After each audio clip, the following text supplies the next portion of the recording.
અમદાવાદ ગ્રામ્ય એલસીબી દ્વારા છેતરપિંડીના ગુનામાં છેલ્લા 4 વર્ષથી નાસ્તા ફરતા ફરાર આરોપીને ઝડપી પાડવામાં સફળતા મેળવી છે। મૂળ ગોધાવી ગામના રહેવાસી તથા રામજી મંદિરના પૂજારી દ્વારા ફરિયાદ નોંધાવવામાં આવી હતી કે તેમના દાદાની માલિકીની જમીન સંબંધિત વસિયત નોંધ કરવાની પ્રક્રિયા દરમિયાન અજાણ્યા આરોપીએ ખોટા દસ્તાવેજો બનાવી ખોટી વસિયત ઊભી કરી અને પોતાના નામે મિલકતનો દસ્તાવેજ બનાવી છેતરપિંડી આચરી હતી। આ કેસમાં આરોપી દશરથભાઈ બોલીદાસ પટેલ છેલ્લા લાંબા સમયથી ફરાર હતો। તેની સામે કોર્ટ દ્વારા વોરંટ તથા જાહેર ફરાર જાહેર કરવાની કાર્યવાહી પણ હાથ ધરવામાં આવી હતી। પોલીસે વિવિધ ટેકનિકલ તથા માનવીય સૂત્રોના આધારે સતત તપાસ ચાલુ રાખી હતી। અંતે એલસીબી ટીમે બાતમીને આધારે આરોપી દશરથ પટેલને રાજસ્થાનમાંથી ઝડપી પાડ્યો છે। હાલમાં આરોપી વિરુદ્ધ આગળની કાયદેસરની કાર્યવાહી હાથ ધરવામાં આવી રહી છે। આ સમગ્ર કામગીરી ગુજરાત પોલીસના ઉચ્ચ અધિકારીઓના માર્ગદર્શન હેઠળ સફળતાપૂર્વક પાર પાડવામાં આવી છે।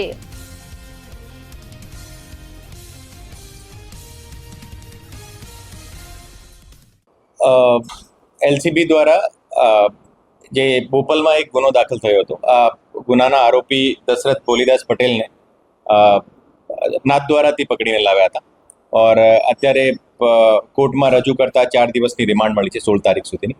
આ જે ગુનો હતો આ ગુનો બોપલ પોલીસ સ્ટેશનનો હતો અને એમાં ગોદાવી ગામની એક જમીન હતી।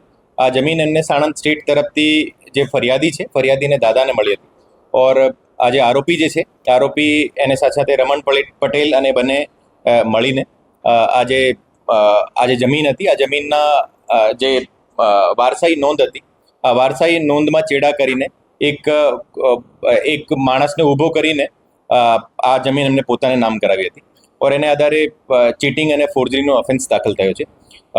આ જે આરોપી જે છે આરોપી તમામ કોર્ટમાં દલીલો કરેલી છે જેમાં ક્રોસિંગમાં પણ જે સેશન કોર્ટ હાઈકોર્ટ અને સુપ્રીમ કોર્ટ સુધી ગયો છે જે કોર્ટ દ્વારા પેટિશન ડિસમિસ કરવામાં આવી હતી। પછી એની જે નો કોર્સિવ એક્શન મળી હતી એમને દોઢ વર્ષ સુધી। પછી આજે છેલ્લી જે એની સુપ્રીમ કોર્ટમાં હિયરિંગ હતી એમાં પણ એની એન્ટિસિપેટરી બેલ રિજેક્ટ થઈ હતી और આ બેલ રિજેક્ટ થયા પછી એને 17 મુજબનો વોરંટ ઇસ્યુ કરવામાં આવ્યો હતો और 17 મુજબનો વોરંટ સાથે સાથે 82 મુજબનો વોરંટ પણ ઇસ્યુ કરવામાં આવ્યો હતો और અત્યારે પ્રોક્લેમ્ડ ઓફેન્ડર હતા और અમારી એલસીબી ટીમ જે છે ટેકનિકલ એનાલિસિસને મારફતે એમને નાથદ્વારાથી પકડીને જો અત્યારે કોર્ટમાં રજૂ કર્યા છે।